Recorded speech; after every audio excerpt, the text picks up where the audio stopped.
사랑은 모든 사람들의 갈망입니다.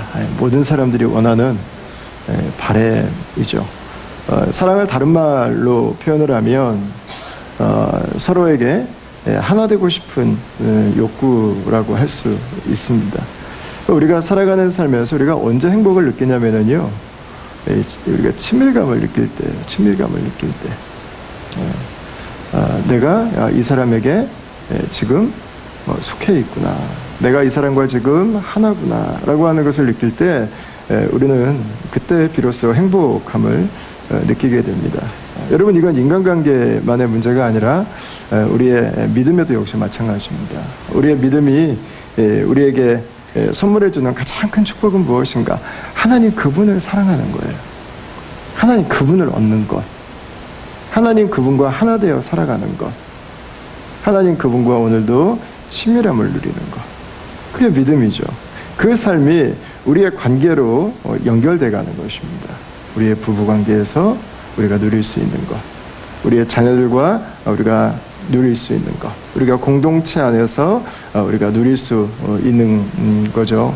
오늘 6절 말씀해 보시면은요, 8장 6절 말씀인데 이렇게 시작합니다. 너는 나를 도장같이 마음에 품고 도장같이 팔에 두라 그랬어요. 이게 제가 한국 번역이 좀 아쉬운데, 그냥 쉽게 말하면 하트에 도장 찍으라는 거예요. 도장 찍는다. 아니면 팔에 도장 찍는다는 거예요. 여러분, 이 서양 문화권은 서명이지만 아시아 문화권은 다 도장이잖아요. 그러니까 인감 도장은 굉장히 중요합니다. 왜냐하면 인감 도장이라고 하는 것은 내 소유를 결정하는 것입니다. 그러니까 우리가 언제 나의 것이 되죠? 둘 중에 하나입니다. 내가 만들었을 때, 그거 내 거예요. 내가 만들면, 내가 만들었으니까. 그러면 그 미술관 같은 데 가도 화가들 그림 그리고 나면 제일 마지막에 자기 서명 같은 거 남겨놓습니다. 자기 직인 같은 거 이렇게 찍어 놓습니다. 내 거라는 거거든요. 또 두 번째는 샀을 때입니다. 살 때, 계약할 때 거기에는 도장을 찍습니다. 여기 찍혀있는 도장은 바로 그런 의미입니다. 나에게 도장을 찍었다고 하는 것은 나는 당신의 것이라는 말입니다. 내가 당신에게 도장 찍었다고 하는 것은 당신은 나의 것이다, 이렇게 이야기를 하는 거죠. 여러분, 우리가 사랑을 갈망하는 것은 바로 이 마음이에요. 서로에게 소유되고 싶은, 당신을 내가 갖고 싶은, 나는 당신 안에 속하고 싶은 그 마음입니다. 그 사랑이 열매를 맺을 때, 깊어갈 때 우리는 비로소 친밀감이라고 하는 것, 우리가 하나구나라고 하는 것, 내가 홀로 있지 않구나라고 하는 것, 내가 이렇게 안주할 수 있는 곳이 있구나, 그걸 비로소 느끼게 되는 거죠. 여러분, 이것에 대한 우리의 고백, 내가 당신에게 속하겠습니다, 내가 당신의 바운더리 안에 있겠습니다, 이게 여러분 우리 결혼할 때 결혼 반지하는 거예요. 결혼 반지하는 거. 똥보다 링을 서로의 손가락에 끼워주잖아요. 여러분, 이게 뭐예요? 나는 당신의 구속 안에 살겠습니다라는 말이잖아요. 나는 이 링 바깥으로 나가지 않겠습니다라는 거잖아요. 바운더리를 만드는 거예요. 나는 당신과만 하나 되겠습니다. 나는 당신의 것입니다. 이 의미를 담아서 우리는 서로에게 결혼 반지를 주고받고, 그리고 우리의 결혼의 삶을 시작하는 거죠. 사랑은 서로를 향한 소유의 욕구예요. 난 당신을 갖고 싶어요. 나는 당신에게 소속되고 싶어요. 항상 함께 있고 싶은 마음이 있죠. 우리 1절 말씀 보시면, 당신이 내 어머니의 젖을 먹은 오라비 같았더라면. 여러분, 이 사회적으로 중동 문화에서 그냥 키스하는 것은 인사입니다. 인사.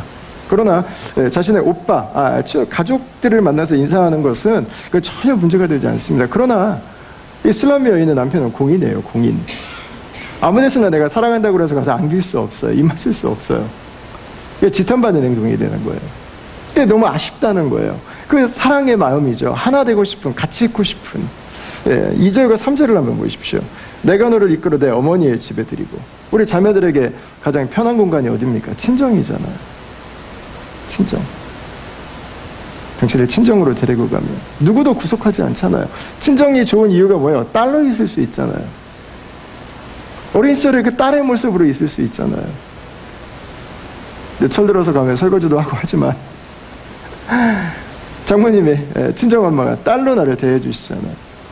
설거지 하지 말고 쉬어라. 여러분, 딸로 있을 수 있는 것, 내가 남편과 함께 있는 것을 신경 쓰지 않는 것, 그것을 허용해 주는 것.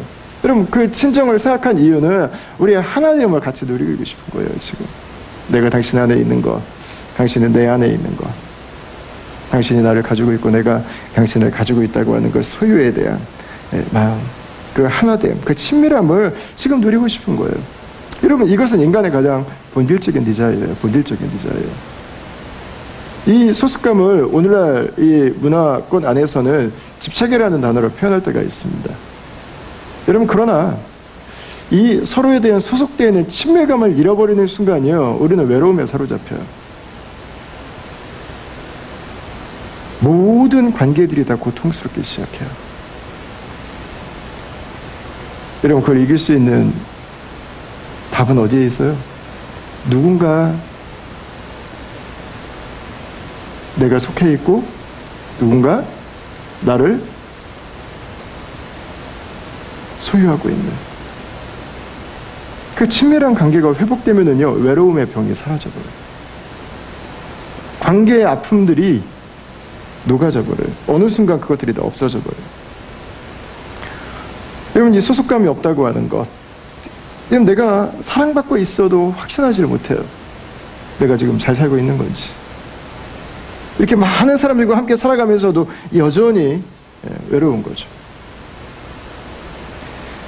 여러분, 외로움은 오늘날 시대에 일어나는 그 수많은 정서적 어려움이 자라나는 숙주와 같은 것입니다. 숙주. 이걸 이길 수 있는 해답은 친밀감을 회복해가는 게 있습니다. 이것은 집착이 될 수 없어요. 우리가 속할 사람에게 속하고 내가 누군가에게 속한 것처럼 또 누군가 내 안에 속해 있는, 여러분, 이 소속감을 회복해갈 때 우리는 비로소 그 외로움으로부터 자유할 수 있는 것입니다. 속해 있다고 하는 것은 우리의 사랑이 열매 맺고 극대화되는 것입니다. 여러분, 우리는 이사야 43장 말씀을 좋아합니다. 야곱아, 너를 창조하신 여호와께서 지금 말씀하시느니라. 이스라엘아, 너를 지으신 이가 말씀하시느니라. 같이 읽을까요? 너는 두려워하지 말라. 내가 너를 구속하였고 내가 너를 지명하여 불렀나니 너는 내 것이라. 이렇게 말씀하고 있습니다. 너는 나에게 속해 있다고 하는 것입니다. 여러분, 요한복음 15장에서 예수님은 말씀하셨어요. 나는 너에게도 속해 있다고. 요한계시록에서 예수님은 라오디게아 교회를 향해서 말씀하셨어요. 내 문을 두드리고 있는데 문을 열면 내가 너에게로 들어가서 너와 더불어 먹고 너는 나와 더불어 먹으리라. 여러분, 이게 사랑입니다. 사랑은 서로에게 속하는 것입니다. 여러분, 이게 믿음입니다. 우리가 예수님께 속한 것처럼 예수님은 우리에게 속해 있는 것입니다. 우리가 서로에게 속해서 우리가 하나로 살아가는 축복, 우리가 하나로 인생의 여정을 걸어가는 바로 이 축복, 이것이 믿음의 가장 중요한 본질이고 이것이 우리가 인생을 살아감에 있어서 우리에게 가장 중요한 거예요. 그래서 저는 우리 다음 공동체 오시는 분들마다 여러분들의 인생 가운데서 우리가 성공해야 될 것들이 많이 있지만 여러분, 반드시 사랑에 성공하시길 축원합니다. 사랑에 성공하십시오. 사랑에. 하나님과의 사랑에 성공하십시오. 내 아내와 나의 가족들과 내 소중한 공동체와 여러분 함께 사랑하며 살아가는 그 관계에 승리하십시오. 그게 여러분 인생의 승리예요. 인생의 승리. 짐 콜린스가 자기의 인생의 목적을 나이가 들어갈수록 아내에게 더욱 사랑받고 자녀들에게 존중받는 남편이 되는 것이라고 했어요.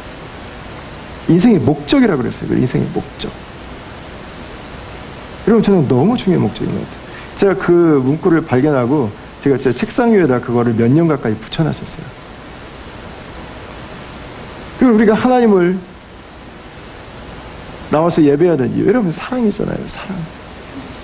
나이가 들어갈수록 그분의 사랑을 더 깊이 깨닫고 그분을 더 온전히 사랑하는 것, 이게 여러분들의 목적이 되길 바랍니다. 여러분, 나이가 들어갈수록 여러분들의 배우자들에게 더욱 존경받고 여러분들의 자녀들에게 사랑받는 인생이 되는 것, 여러분, 이것이 여러분들의 인생의 노년의 고백이 되길 축원합니다. 이게 사랑에 승리하는 것입니다. 사랑에 승리하는 것. 여러분, 서로 속해 있다고 하는 것은 그 사람이 나에게 보이는 거예요. 많은 사람들이 있지만 그 사람이 딱 보이는 거예요. 우리 아이들 앞에 나와서 발표할 때 몇십 명 나와서 하는데 결국 내 애만 보이잖아요. 내 애만. 예? 앞에 애가 아무리 예쁘게 아무리 열심히 해도 다 소용없어요. 내 애만 보이지. 사랑하니까. 나에게 속해 있으니까. 그럼 물건까지 그렇잖아요. 밖에 나가서 차들 쫙 서있는데 내 차는 바로 보이죠. 주일날 오실 때 가방 이렇게 많이 들고 오시는데 그 널려있는 가방들 중에서 내 가방은 바로 보이잖아요. 왜 그렇습니까? 속해있기 때문에. 속해있기 때문에. 속해있다고 하는 것은 당신에게만 주목합니다라는 것입니다. 나에게 속해있기 때문에 우리는 보호하려고 하죠. 우리는 지키려고 합니다. 나에게 속해있기 때문에 그 사람이 잘 되길 원하죠. 여러분, 미숙한 사랑과 성숙한 사랑의 차이는 여기서도 나와요. 미숙한 사랑은 내가 그 사랑을 얻었다고 생각하는 순간 더 이상 노력하지 않아요. 관계가 그냥 그대로 굳어버려요.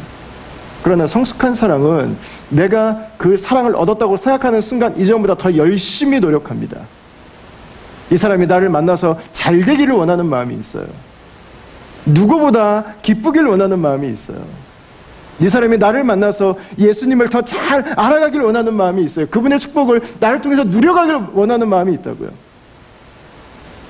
그래서 여러분, 미숙한 사랑은요, 사랑을 얻었다고 생각하는 순간 거기서 멈춰버리기 때문에 항상 차일디시한, 유치한 사랑의 수준에 머물러 버려요. 그러나 성숙한 사랑은 계속해서 서로가 자라갈 수 있도록 노력합니다. 노력을 멈추지 않아요. 나로 인해서 나와 함께 있는 사람이, 나와 함께 공동체에 있는 분들이 예수님을 더 알아갈 수 있도록, 그분의 사랑을 배워갈 수 있도록, 그분의 사랑을 누릴 수 있도록 원하는 그 마음의 간절함이 있죠. 여러분, 이게 예수님의 사랑입니다. 에베소서 5장 말씀을 한번 보시죠. 29절 30절입니다. 같이 한번 읽겠습니다. 시작. 누구든지 언제나 자기 육체를 미워하지 않고 오직 양육하여 보호하기를 그리스도께서 교회에게 함과 같이 하나니 우리는 그 몸의 지체이니라. 아멘. 여러분, 하나가 된 사람, 자기 몸처럼 생각합니다. 자기 몸처럼 보호하고 자기 몸처럼 잘 자라기를 원합니다. 그 몸이 축복을 누리기를 원합니다. 그 몸이 행복하기를 원합니다. 이게 예수님께서 우리에게 주시는 거라고 말씀하셨어요. 예수님께서 우리를 향하신 사랑은 어떤 것인가? 예수님께서 자신의 몸을 대하시는 것처럼 우리를 대하신다는 것입니다. 예수님은 마지막까지 우리를 지키시는 분이시죠. 마지막까지 우리를 책임지시는 분이시죠. 우리 이따가 우리 성우 형제 어머님 천국 환송 예배 드리고 오신 것에 대해서 우리가 위로의 예배를 드리지만, 여러분, 그러나 우리가 이 육신의 죽음은 피할 수 없는 것들이지만 예수님의 사랑에 대해서 우리가 기대할 수 있는 건 무엇입니까? 그분이 우리를 영원히 책임져 주신다는 거예요. 죄는 죽음을 피할 수가 없어요. 그러나 그리스도의 사랑은 죽음을 넘어버리게 하신 거죠. 우리를 마지막까지 보호하시죠. 우리가 예수 그리스도를 향해서 계속해서 자라가게 하시죠. 그분의 사랑으로 서로를 사랑할 수 있도록 우리의 사랑이 더 풍성해지게 하시죠. 우리의 사랑이 더 넉넉해지게 하시죠. 여러분, 그래서 믿음 안에 있는 사람들은 더 행복할 수밖에 없어요. 더 잘할 수밖에 없어요. 왜냐하면 나의 사랑으로 사는 게 아니라 그분의 사랑이 나에게 있기 때문에 그렇습니다. 여러분, 그분은 우리를 오늘도 돌아보시는 분입니다. 시편 121편 말씀에 이스라엘을 지키시는 이는 졸지도 아니하시고 주무시지도 않는다 그랬어요. 여호와는 너를 지키시는 이시라. 여호와께서 내 오른편에서 내 그늘이 되시나니 그랬습니다. 여러분, 저는 이 말씀을 묵상하면서 이 말씀에서 가장 와닿는 단어가 하나 있는데 바로 너라는 단어입니다. 졸지도 않고 주무시지도 않고 하나님이 딴 거 하고 계시다며, 하나님이 일하느라고 바쁘시다며, 하나님께서 우리를 모른 척 하시다며, 다른 거에 바빴어. 여러분, 그러나 주님께서 졸지도 않고 주무시지도 아니하는 그 이유, 바로 당신을 지키시기 위해서. 그분의 눈은 우리를 향해 있다는 것입니다. 너를 지명하여 불렀나니 너는 내 것이라. 여러분, 우리가 함께 속해 있는, 우리가 그분 안에 속해 있는 우리를 그분은 주목하세요. 그분은 우리가 그분과 함께 살아가는 것을 즐거워하시는 분입니다. 여러분, 하나님은 우리가 무엇을 이루었는가에 과도히 관심 갖지 않습니다. 내 이름 앞에 미스터가 붙는지 뭐 미세스가 붙는지 내 이름 앞에 뭐가 붙는지 하나님은 별로 관심이 없어요. 하나님은 나에게 관심이 있어요. 하나님은 나를 중요하게 생각하는 분이에요. 하나님은 나를 가장 사랑하시는 분이에요. 하나님에게는 나의 존재가 가장 값진 것입니다. 하나님은 바로 그 나를 사랑하시고 나를 보호하시고 나와 함께 그 인생의 여정을 걸어가겠다고 말씀하시는 분이신 거죠. 오늘 읽었던 아가서 8장 7절을 한번 보십시오. 같이 한번 읽겠습니다. 많은 물도 이 사랑을 끄지 못하겠고 홍수라도 삼키지 못하나니 사람이 그의 온 가산을 다 주고 사랑과 바꾸려 할지라도 오히려 멸시를 받으리라. 아멘. 여러분, 이 사랑에 대해서, 이 하나님의 사랑에 대해서 많은 물도 이 사랑을 끄지 못한다. 홍수라도 삼키지 못한다. 무엇을 주고도 살 수 없는 것이다. 이렇게 이야기를 했습니다. 여러분, 이 사랑은 6절에 보면 얼마나 이 사랑의 맹렬한 것인지를 우리에게 알려줍니다. 어떻게 물로도 끌 수 없는가? 8장 6절을 한번 보십시오. 너는 나를 도장같이 마음에 품고 도장같이 팔에 두라. 사랑은 죽음같이 강하고 질투는 스올같이 잔인하며 불길같이 일어나더니 그 기세가 여호와의 불과 같으니라. 끌 수 없는 불이라는 거예요. 끌 수 없는 불, 꺼지지 않는 불. 하나님께서 우리를 향하신 바로 그 사랑이라고 하는 것입니다. 사랑이 너무 강력한 거예요. 우리를 그분의 품에 안으시기를 원하는, 우리로 그분을 사랑하고 그분을 예배하기를 원하는 그 하나님의 그 사랑은 무엇으로도 대신할 수도 없고 없앨 수도 없다고 하는 것입니다. 여러분, 그래서 사랑은 질투가 있어요.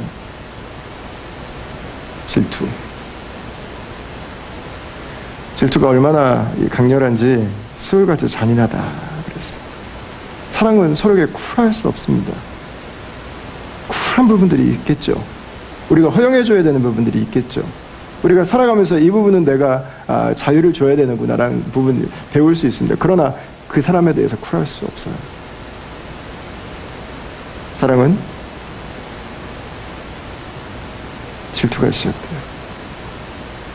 이 질투가요, 아주 어릴 때부터 시작됩니다. 이때부터라고 생각하는 그 나이부터 시작해요. 제가 얼마 전에 EBS에서 제작한 육아학교라고 하는 그 다큐멘터리를 하나 봤어요.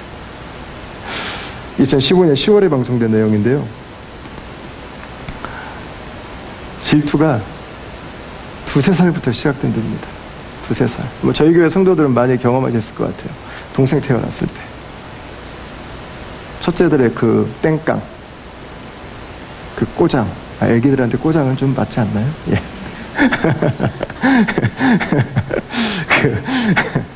그 이해되지 않는 그 고집, 그 못된 짓들, 그리고 잘 자고 있는 동생 가서 눈을 찌르고 왜 밟고 지나가고, 이해가 안 되잖아요. 이해가 안 돼. 이게 여러분 질투라는 거예요. 질투.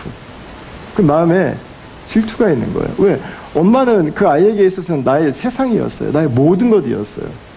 엄마를 제외하고는 나의 존재는 이해되지 않았거든요. 엄마를 보지 않고 지나가는 날은 단 하루도 없었거든요. 근데 그 엄마에게, 엄마의 품에 내가 아닌 누군가 다른 존재가 있는 거예요. 여러분, 이 아이는 아이를 미워하는 게 아니에요. 태어난 아기를 미워하는 게 아니에요. 엄마가 자기에게서 떠나갈 것에 대한 두려움 때문에 질투를 하고 있는 거예요. 엄마의 사랑이 혹시 움직이지 않을까? 엄마의 사랑이 변하지 않을까? 그래서 그 아이에게 해야 되는 일은 가르치고 다그치고 혼내고 벌주고, 여러분, 이 일이 아니라는 거예요. 그 아이의 마음 가운데 있는 질투를 어루만져 줄 수 있어야 된다는 거예요. 엄마는 네 편이라고 하는 거예요. 엄마는 지금도 너를 사랑한다고 하는 거예요. 엄마는 어떤 상황에도 너와 함께 있을 거라고 하는 거예요. 우리 자녀들에게는 그게 필요하다는 거예요. 프리스쿨 다니는 아이들, 10대 소녀 아이들. 이건 이 다큐멘터리에 나오는 건 아닌데 얼마 전에 제가 다른 책을 읽다가 10대 소녀들이 자기 반에 다른 아이가 전학을 왔는데 선생님이 갑자기 걔를 너무 예뻐하기 시작하면 그 애가 감기 들어서 학교를 안 하는데 속으로 이런 생각을 한다는 거예요. 그냥 감기 든 김에 걔 죽어버렸으면 좋겠다. 질투예요, 질투. 여러분, 걔가 정말 죽기를 원하겠어요? 아니죠. 그 사랑이 나에게서 떠나기를 원치 않는 거예요. 그러면 사랑에 대한 디자예요. 사랑에 대한 디자예요. 그 사랑이 나에게 너무 소중하기 때문에, 그 사랑이 나를 세워주기 때문에, 그 사랑 안에서 내가 살아가기 때문에 그 사랑이 나에게 여전히 머물기를 원하는 마음이 있는 거죠. 여러분, 그 마음을 어루만져 줘야 된다는 거예요. 그 마음을 공감하고 그 마음을 채워줘야 된다고 하는 것입니다. 여러분, 저는 이 부분에서 우리 자녀들에게 무엇보다 중요한 것은 우리 자녀들이 예수님을 만나는 거라고 생각해요. 예수님의 사랑이 그 아이들에게 오늘도 같이 있다고 하는 거. 그래야 우리가 오고 갈 수 있는 그 다양한 사람들의 사랑들 안에서요, 아이들이 상처를 안 받을 수 있어요. 다른 사람들이 나에게 사랑을 어떤 모양으로 주든 관계없이 주님께서 나에게 주시는 그 사랑이 오늘도 완전하다고 하는, 우리가 사랑에 대해서 안심할 수 있는, 오늘도 내 삶이 사랑에 대해서 확신을 가질 수 있는, 여러분, 그 길은 우리 자녀들이 예수님을 만나는 거예요. 예수님을 만나는 거예요. 우리 자녀들이 문제 행동을 한다, 우리 자녀들이 문제의 언어를 쓴다, 우리 자녀들이 내가 볼 때 문제가 심각하다, 여러분, 그러면 그 아이들의 문제는 사랑이 없는 것이 문제인 거예요. 사랑이 없는 것. 그 아이들의 마음을 채울 수 있는 그 사랑이 없는 거죠. 그 사랑을 채워줄 수 있는 사람이 없는 거죠. 여러분, 우리가 미치도록 사랑할 대상이 있다고 하는 것은 축복입니다. 우리가 우리의 삶을 들여서 마음과 뜻과 정성을 다해서 사랑할 수 있는 하나님이 있다고 하는 것은 축복입니다. 우리가 사랑할 수 있는 부모님이 있다고 하는 것, 우리가 사랑하는 배우자와 자녀가 있다고 하는 것, 여러분, 축복입니다. 우리가 사랑하는 공동체가 있다고 하는 것, 여러분, 얼마나 큰 축복입니까? 얼마나 큰 축복. 예. 어떤 분들은 이렇게 사랑에 대해서 우리가 미친다 그러면 약간 좀 불편하게 생각하실 수도 있는데, 여러분, 우리가 가지고 있는 사랑에 대한 갈망은 그렇게 큰 거예요. 미치도록 사랑하고 싶은 그 마음이 우리에게 다 있는 거예요. 문제는 뭐냐면, 미치도록 사랑해야 될 것을 사랑하지 못하면 우리는 미쳐서는 안 되는 것을 사랑한다는 거예요. 문제는 그때 발생하는 거예요. 그때 우리의 삶이 거짓 사랑에 붙들려 버리는 거예요. 그때 우리를 온전케 하고, 우리를 자라게 하고, 우리를 행복하게 하고, 우리를 따뜻하게 하고, 건강하게 하는 사랑이 아니라 우리를 파괴시키고 어둡게 하고 모두를 고통으로 몰아넣는 그 사랑에 붙들리게 된다고 하는 것입니다. 내가 무엇을 사랑해야 되는지, 내가 누구를 사랑해야 되는지, 그 대상을 알고 있는 사람, 그분 안에 살아가고 있는 사람, 그럼 그분들은 행복한 거예요. 저는 여러분들께서도 많이 좋아하시리라고 생각하는데, 셀린디옹이라고 하는 가수를 잘 아시죠? 예. 카나다 여가수인데 한동안 몇 년 동안 이 활동을 중단했었습니다. 제가 그 중단 할 때 했던 기자들하고 인터뷰했던 내용을 몇 년 전에 한번 본 적이 있어요. 너무 인상적이어서 제가 파일을 보관해놨었는데, 셀린디온이 여러분 얼마나 이 국제적입니까? 너무 매력적이잖아요, 진짜. 심금을 울리잖아요. 타이타닉 주제곡 같은 경우에 제가 계속 듣고 다닐 정도로, 아주 탐복에 나오는 기가 막힌 가수잖아요. 근데 왜 어떻게 이 몇 년을 쉴까? 저 이해가 딱 안 됐는데 설명을 들으면서 이해가 됐어요. 셀린디온이 가수로 데뷔한 나이가 12살이랍니다. 12살. 자기 노래를 테이프에다가, 그 시대 테이프 시대였으니까 카세트 테이프에다가 녹음해서 여기저기 다니는데 자기 목소리를 최초로 인정해 준 것이 안젤린이라고 하는 그 기획사 사장님이었대요. 근데 그 사람이 자기 남편이었던 거예요. 인정만 해준 게 아니라 돈이 모자라가지고 돈을 얻어가지고 음반을 제작해주고 자기가 매니저로 뛰고 여기저기 연결해서 오늘날의 셀린디온이 있도록 그 모든 그 수고를 다 해준 게 바로 자신의 남편이었다는 거예요. 그러면서 인터뷰에서 이런 얘기를 합니다. 남편이 지금 후두암에 걸려 투병 중입니다. 지금은 남편에게 내가 가장 필요한 시간입니다. 남편 곁에서 병간호를 하는 일에 최선을 다하려고 합니다. 쇼나 비즈니스가 결코 내 인생의 전부는 아닙니다. 이제 남편에게 진 사랑의 빚을 내가 갚을 차례입니다. 2016년에 이 남편이 이 세상을 떠났습니다. 그리고 그때부터 다시 활동을 재개했습니다. 여러분, 내가 내 사랑을, 내 인생을 무엇을 위해서 주어야 될지, 여러분, 구분하고 있는 사람은, 그 대상이 분명한 사람은 행복한 사람이에요. 실제로 이 타이타닉호가 침몰할 당시에 유명한 이야기가 있습니다. 아마 여러 책에도 소개가 돼서 여러분들도 잘 보신 분들도 있을 거라고 생각해요. 타이타닉호가 침몰하는데 스트라우스라고 하는 한 할머니가 있었습니다. 이 할머니는 보통 아이들하고 여자들을 먼저 이 구명정에 태웠기 때문에 살 수 있었어요. 근데 자기 차례가 됐는데 타지 않았습니다.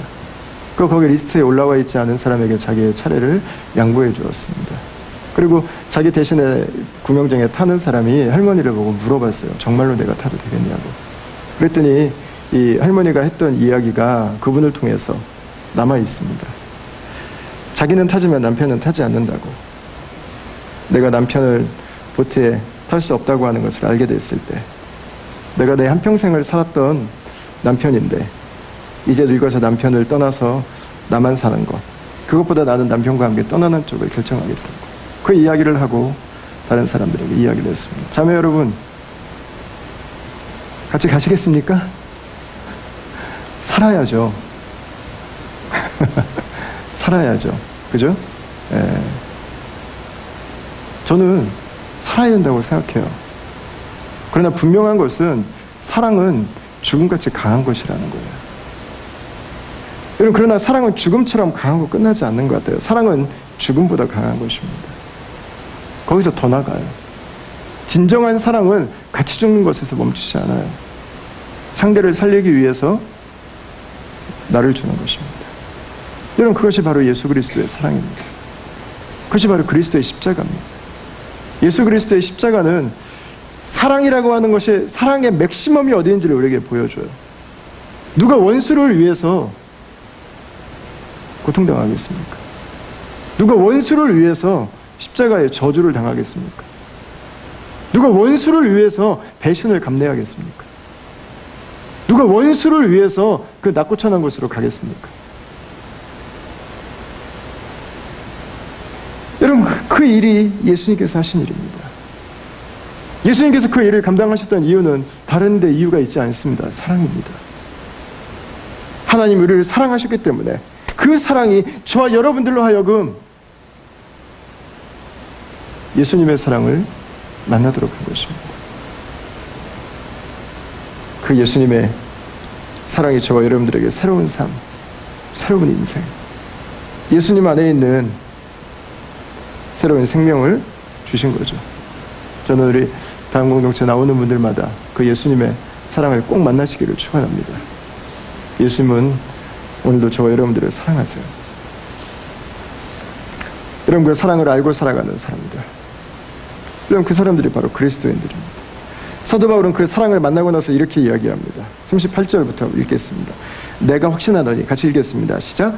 내가 확신하노니 사망이나 생명이나 천사들이나 권세자들이나 현재일이나 장래일이나 능력이나 높음이나 깊음이나 다른 어떤 피조물이라도 우리를 우리 주 그리스도 예수 안에 있는 하나님의 사랑에서 끊을 수 없느니라. 아멘. 여러분, 우리가 믿음 안에 살아간다고 하는 것은 그분의 사랑 안에 살아가는 거예요. 끊을 수 없는 사랑, 끊어둘 수 없는 사랑. 우리가 오늘도 사랑을 기대할 수 있는 이유, 그분의 사랑이 오늘 저와 여러분들에게 있기 때문입니다. 여러분, 그 사랑을 가지고 사셨던 분이 있습니다. 우리가 존경하는 손영건 목사님입니다. 두 아들이 공산당원에게 총살을 당했습니다. 그리고 두 아들의 장례식 날 이분이 썼던 감사는 저희들에게 그리스도의 사랑이 무엇인지를 보여주는 살아있는 교과서였어요. 죄인의 집안에 하나들만 순교해도 감사하는데 두 아들이 순교의 제물이 되어 감사합니다. 미국 보내려 했던 아들, 미국보다 더 좋은 천국 가게 했으니 감사합니다. 몇 가지가 있어요. 장자를 하나님께 바치려고 했는데 차자까지 하나님께서 받아주셔서 감사합니다. 그 내용 중에 마지막에 이런 내용이 있습니다. 내 아들을 죽인 사람을 양아들로 삼을 수 있는 용서와 사랑 주시니 감사합니다 라는 것이었습니다. 여러분, 어쩌면 타이타닉의 이야기와 우리 손영건 목사님의 이야기가 우리의 현실과는 조금 맞지 않는다고 느끼는 분들도 아마 계실지 모르겠어요. 우리는 지금 타이타닉에 있는 것 같지는 않습니다 라고 생각하시는 분들이 계실지 모르겠어요. 우리는 지금 순교하는 시대에 있는 것 같지는 않습니다 이렇게 생각하실지 모르겠어요. 여러분, 그러나 죽음을 이기는 사랑이 꼭 타이타닉에서만 나오진 않습니다. 죽음을 이기는 사랑이 꼭 순교의 시대, 오늘날에도 순교가 있는 곳에서만 저는 나온다고 생각하지 않습니다. 죽음을 이기는 사랑은 우리의 매일의 삶에 필요합니다. 죽이지 못하는 성질이 올라옵니다. 매 순간 올라옵니다. 매 순간. 그토록 하나 되고 싶고, 그토록 사랑하고, 그토록 친밀함을 누리고 싶고, 그토록 나에게 소중한 존재이기를 원하는 사람에게 나를 죽이지 못해요. 나를 죽이지 못해요. 계속 터져요. 하나님이 주신 그 만남들이, 하나님이 주신 그 축복의 관계들이 계속 위기 앞에 서게 되는 거예요. 여러분, 꼭 타이타닉 가서 죽지 않아도 돼요. 순교의 시대에 꼭 가서 죽지 않아도 돼요, 여러분. 날마다 그리스도의 사랑은 날마다 내가 사랑하는, 가장 사랑하는 사람들과의 관계에서 나를 죽일 수 있는 힘이 될 수 있습니다.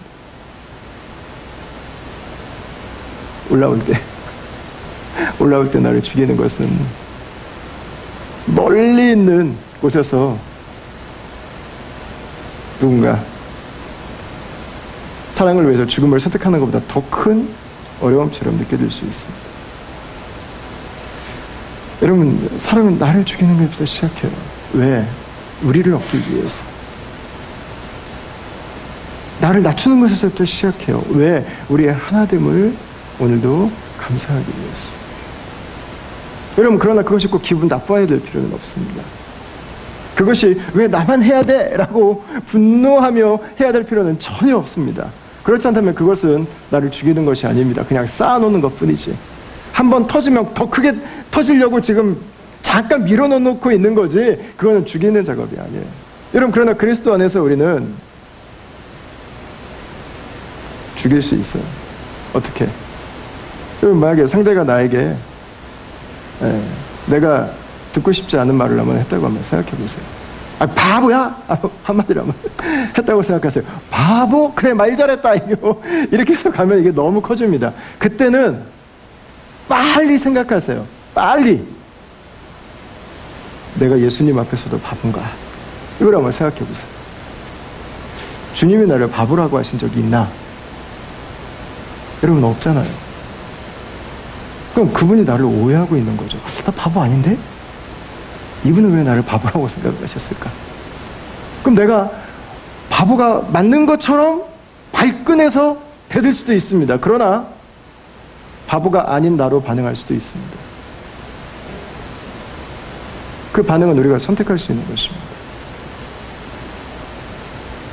아, 돌머리야? 뭐라고? 할 수도 있어요.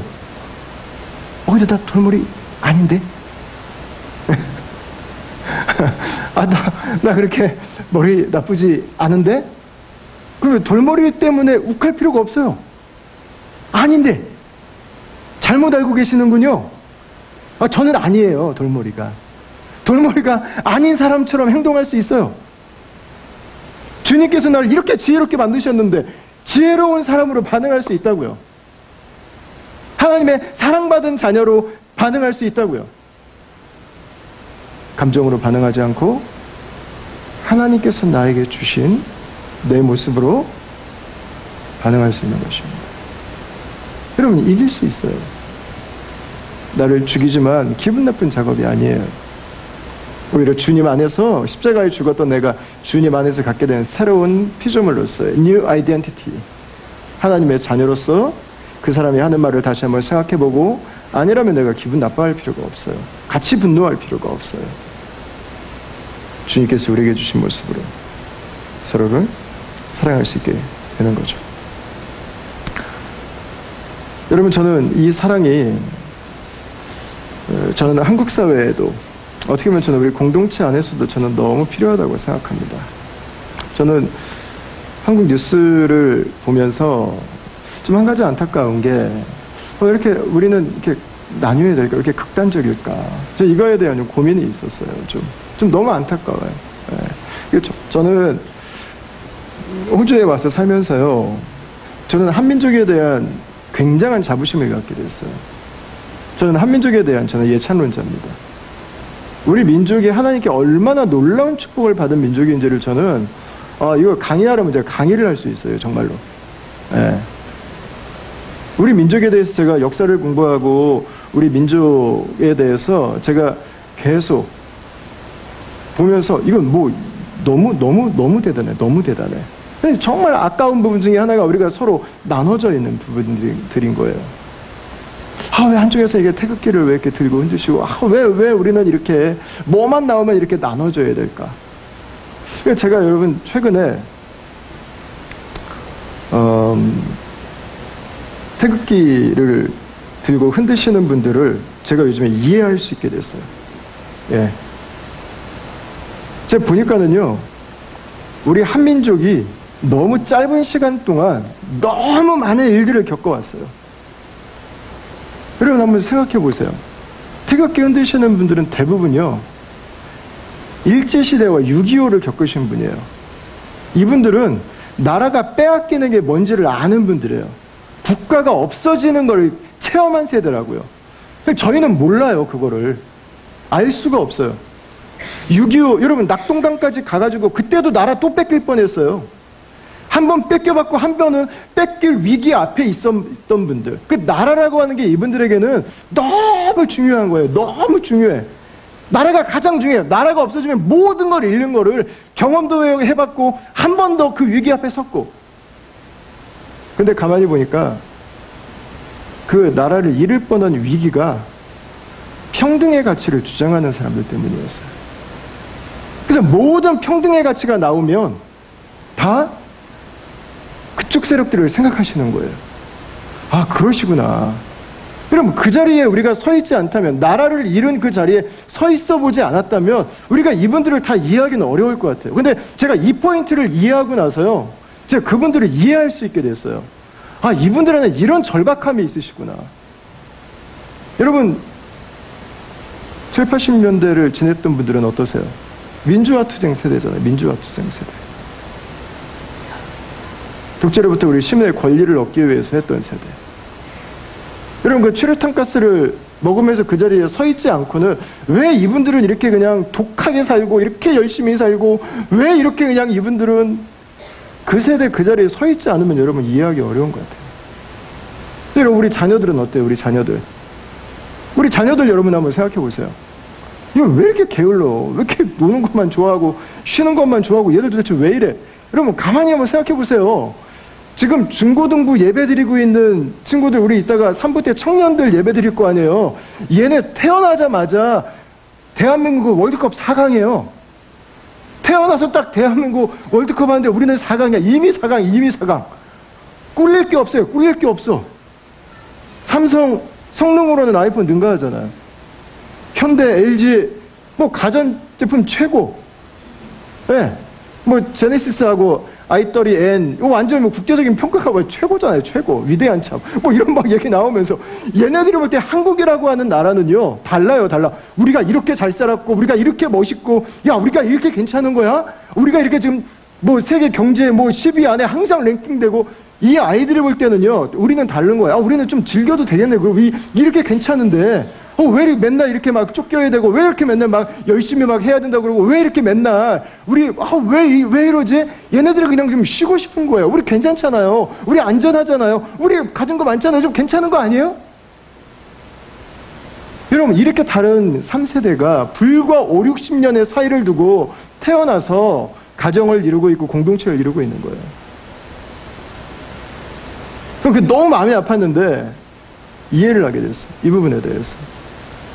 그래서 제가 지난 주 중에 한국의 장로교 신학대학원 그 총장님이신 임성빈 교수님이 호주에 오셨는데, 시드니에 오셔서 목사님들이 같이 이렇게 모이는 자리가 있었어요. 그래서 질문을 했습니다. 이 세대가 이렇게 나눠져 있는데 이 문제를 어떻게 해결할 수 있겠습니까? 근데 이분이 전공이 문화예요, 문화. 그 리차드 니버라고 하는 그 문화학자를 연구해서 박사학위를 하신 분인데요. 이분 대답이 제가 딱 들으면서 저게 맞다 생각했어요. 어떻게 이렇게 다른 우리가 하나로 살아갈 수 있을까? 사랑이라는 거예요, 사랑. 우리에게는 그리스도의 사랑이 있지 않습니까? 교회에서부터 우리와 다른 생각이 있다 할지라도 우리는 한 가족입니다.